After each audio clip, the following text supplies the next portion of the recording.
Ravi Saxena, Additional Chief Secretary, Government of Gujarat, Shri Ravi Shankar, Administrator, USOF, and Additional Secretary, Department of Telecom, Government of India, Professor Rajsekhar Pillai, Principal Secretary, Government of Kerala, Shri Deepak Sahu, Managing Director of Kalinga Digital Media, other distinguished guests, and ladies and gentlemen.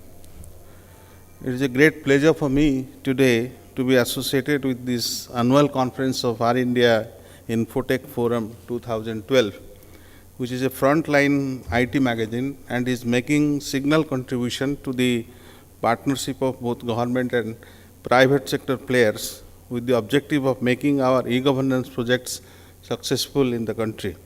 And I must thank the organizers for inviting me to this important conference. Ladies and gentlemen, you know very well that the application of ICT to our public service delivery systems is a significant development in the governance scenario of this country. And several sectors of the economy are getting a boost today because of the successful application of this technology. There have been very noticeable improvements in the public service delivery in some of the sectors like railways and banking, and thereby benefiting the common man. The online booking system of railways has a major impact on the efficiency and transparency, and in the banking sector also major technological developments have been made. Today we do not have this sorry spectacle of people lining up in large number in long queues in the banks to transact their business. In the interface of the government with the business world also, several improvements and have taken place. A lot of initiatives have been taken. For example, the MCA 21 project of the Ministry of Corporate Affairs is one such example, and this again has been possible because of the application of ICT. Now, having said that, the public service delivery is a very huge canvas in India, and several areas are still crying for reforms. So, therefore, the sky is the limit for spread of e-governance in the country. We have a vibrant software industry in India, and the scope for expansion of e-governance is really very large. And there is no doubt that this sector has a very bright future.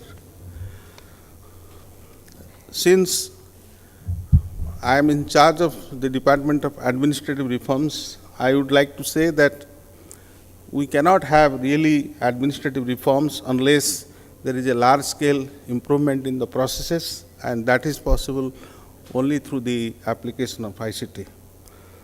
My friend from the Department of IT has already said how they are bringing the legislation for provision of all the services through the electronic media in a period of 5 years.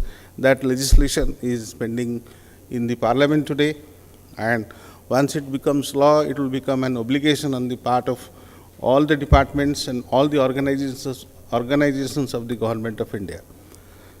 I also would like to mention that the Department of Administrative Reforms also has introduced a very important legislation, which is the right of citizens for public service delivery and redressal of their grievances bill 2011. And basic purpose is that every organization will have a citizens charter, and the citizens charter will define all the functions of that particular organization, and it will also give the timelines as well as the standards of delivery which will be promised to the citizen. Now, once you have the citizens charter, it will become the statutory responsibility of the department to render the service within those timelines and with those prescribed standards. And there are certain harsh provisions in the bill to penalize the officers who will not be able to discharge this responsibility. So these legislative frameworks are already pending before the Parliament, and once they become the law, definitely there will be a very radical change in the atmosphere of public service delivery in the country. I would also like to specifically state a few things that our department is also doing to encourage e-governance. But before that, I would like also to share a few thoughts in general about our various e-governance initiatives. The first thought, concern I would like to share is there should not be a mindless computerization of all processes in the government. Every computerization initiative should be taken up after process re-engineering. We had set up the Administrative Reforms Commission, the second ARC, who has given 15 reports. One of the reports, the 11th report, is devoted to e-governance, the smart way forward. And they have categorically recommended that government process re-engineering should be the precondition of any computerization of process. And when this was discussed at the highest level, it was thought that it will be too harsh a precondition. Therefore, the government have liberalized that the computerization processes which are on will take place. At the same time, process engineering should be insisted upon, because if we computerize all the archaic government processes, we will get the same inefficiency with higher cost. Therefore, computerization should not be for the sake of computerization. It should have an end objective. The second caution that I would like to sound is that in the term e-governance, which is a very common jargon today, it is governance which is the objective, and E, or the electronic part, is only the method. So let us not confuse e-governance with only the method, the electronic method, but let us look at the end objective, which is governance. So all projects, therefore, must be conceived and designed and implemented towards the improvement of governance.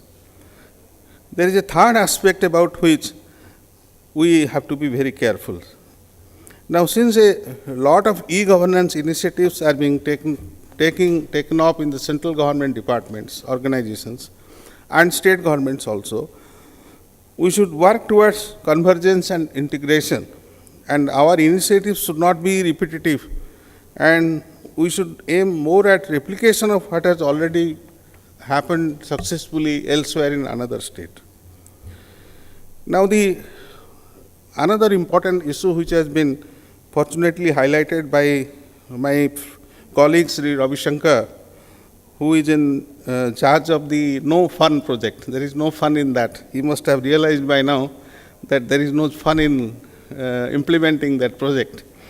But you know that he has already said how poor is our teledensity and what is the importance of having broadband connectivity in our rural areas.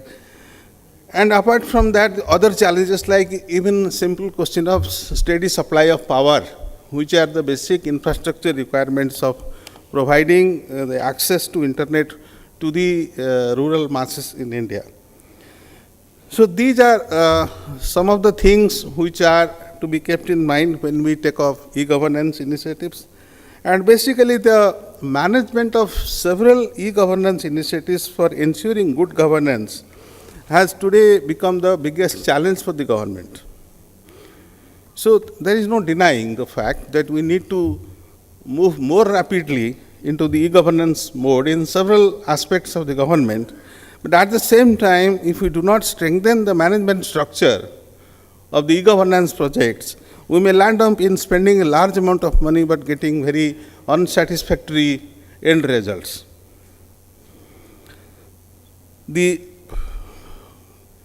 When coming to good governance, I would like to specifically mention that people of the country today are very impatient and they want governance, they want good governance, whether it is from a police station, from a post office, and from a railway platform, from an airport, or in a government office. All those who work in the government projects or in the projects which are taken up on the PPP mode must try to serve the larger good of the people. Incidentally, e-governance projects, they provide the best platform for public-private participation. So this is a unique opportunity for the government and the private sector managers to work together. These are some of the basic thoughts I had about the e-governance projects. But coming to the initiatives taken up by VARINDIA, I must also say that you see our publication and documentation and other sensitization programs also should be strengthened to take the e-governance projects forward. To mention one or two initiatives which might have been known to some of you, now our ministry is organizing the National Conference on E-Governance every year in collaboration with the Department of IT and a particular state government, and we have by now organized 15 conferences. The last one was in Bhubaneswar, which was and some of you might have been there in that conference. And over the years, this National Conference on E-Governance has emerged as an effective forum for the IT managers of the central and state governments and even in the private sector and people working for government projects to sort of exchange their thoughts and ideas and to have more interaction and discuss various common issues. I think this kind of conferences have to be strengthened further to discuss specific issues that we encounter in implementing our projects. We have also instituted the National Awards for E-Governance, as some of you might have been aware, and these have become very attractive today. And we have awards under various categories like process re-engineering in the government, then reuse of ICT-based solutions, then outstanding performance in citizen-centric service delivery, innovative use of technology in e-governance, innovative use of ICT by the public sector undertakings for customers' benefit. We also have awards for the best government portal. So these kind of awards also have proved very important motivators for people to take e-governance projects forward. And a large number of publications we have been bringing out, and the department brings out one cause for applause, which is a good compilation of case studies of winners of national awards over the years. Then the Microsoft, the software company, has in association with the department, they have brought out beautiful books and select case studies from 2008 to 2010. Some of you might have seen that. So these kind of documentations also are being taken up so that we have enough of sensitization for people who are working in this area. One more thing I wanted to mention, that my friend from DIT has already touched upon the National E-Governance Plan. And they have 27 mission board projects and they have made a lot of progress. And one of the mission mode projects is the e-office.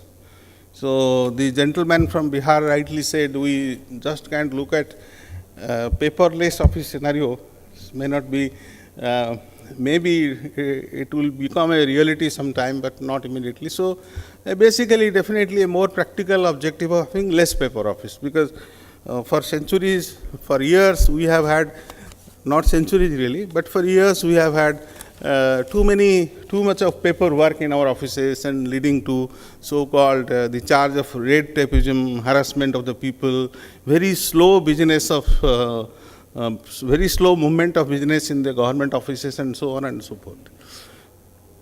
Other things like environmental factors and all that. So considering that, the e-office also is a very important project. It more about the internal functioning of the government departments, no doubt, but ultimately impacting on the citizens also. Then a little bit of experience we had in implementing e-office in the government of India. I don't know what has been the experience in state governments, but it's a very difficult project. Even with the practical aim of achieving a less paper office also, there are very many difficulties that are encountered. And here I come to the so-called concept of change management. So I wanted to understand what exactly change management. I feel that there are so many psychological barriers which we find it very difficult to overcome while we implement a particular e-governance project like e-office, where we have to make the government staff and the officers to work in the electronic mode. You see, we have been used to working in certain ways for a number of years now. It may be because of the Britishers' legacy that was left or whatever, but this is the way we have been working. And even at the bureaucratic leadership level, like I must confess, we people are in the level of bureaucratic leadership to give the push. We are also not adequately aggressive to give a push to e-office. Now, this is one of the general problems in the government, that many of the senior leaders in the bureaucracy were recruited and trained in times where there was nothing of this type, So the young years have been spent in very different work environment. So having gone through that, barring a few, a large number of people find it very difficult to give leadership to these kind of innovations. I am not saying that they are not cooperating. They are cooperating, they are trying, but the kind of speed that is required for this is not coming forth in the system. One more thought I wanted to share. You see, we people who work in the government, we have been so much obsessed with the process that we see very little of product and outcome. It is one of the, we fail signally to create a business environment in the office.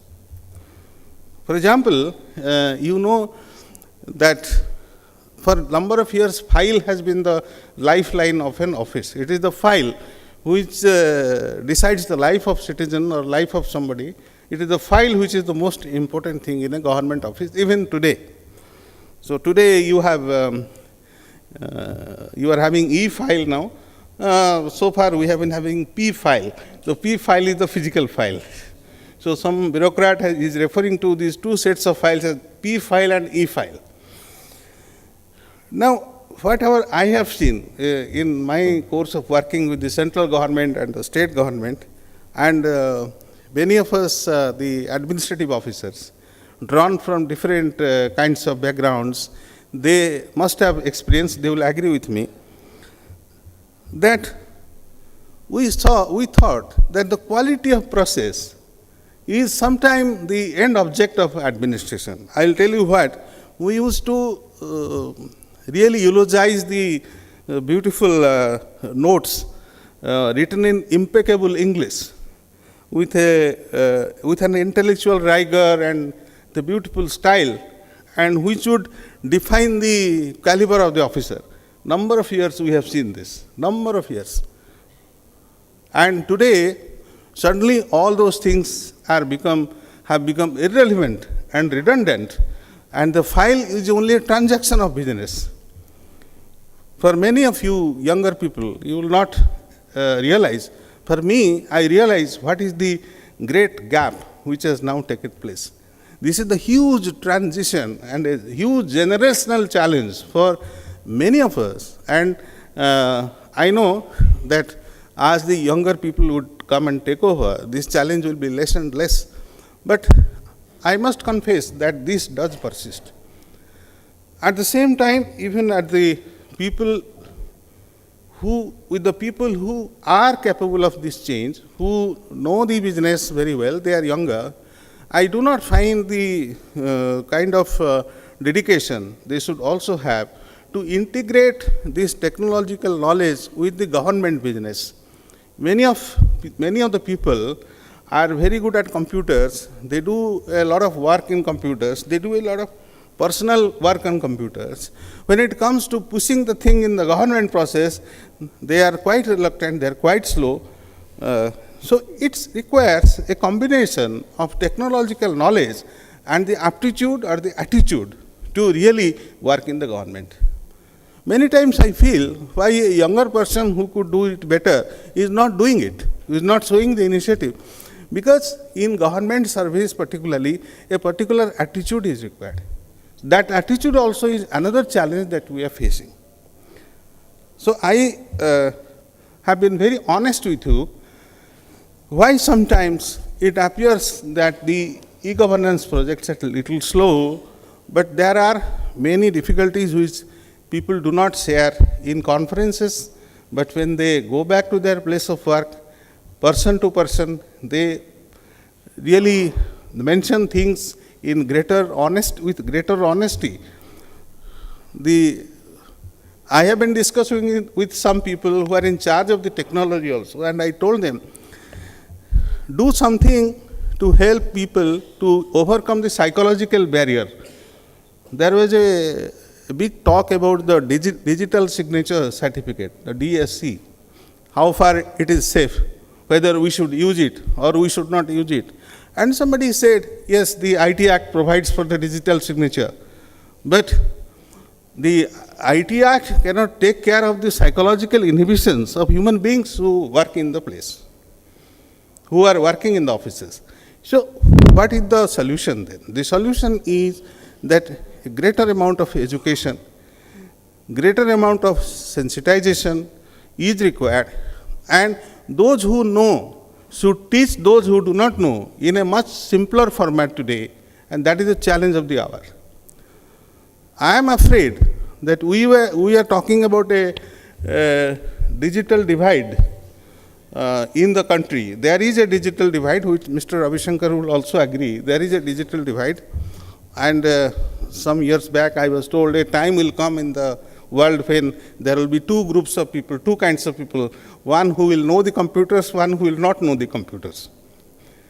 So that you simplify, in a jargon you say it is digital divide. There is a, whether you like it or not, there is a digital divide. If you look at India from the point of view of Delhi, from the point of central government, from the point of view of this and that, the digital divide may not either exist or may be very small. You look at India, then you will see what is the digital divide today. But I am afraid at least the implementers of the government program should not suffer from this horrible disease of digital divide. The entire group of people, managers, administrators, and professionals, I am not including the professionals who are working in the field of computers, but these people who are implementing government programs, they have to cooperate together. They have to understand things a little better. And I am told by everyone, and I know that it is not required for you to be a huge technical expert to work with computers or work with these processes. But people do think so. I am telling you, people still do think so, that it is required for me to become an expert, to go along in this line. So, finally coming to the significance of the kind of initiatives that this organization is taking, anywhere people are taking such initiatives, it should be with a view to reducing the gap, making people aware, and making people cooperate to work together to see that e-governance becomes a real process, a real method of service delivery in India. It is not something which has to be really a different project. It should be a part of the whole government today. It is high time that it becomes a part of the government rather than talking about e-governance. We do everything in this method. And to bring in that culture, we have to work together, both the stakeholders in the public sector and the private sector. And these are the only thoughts I have. I thought I must honestly share with you from my perspective, and thank you very much.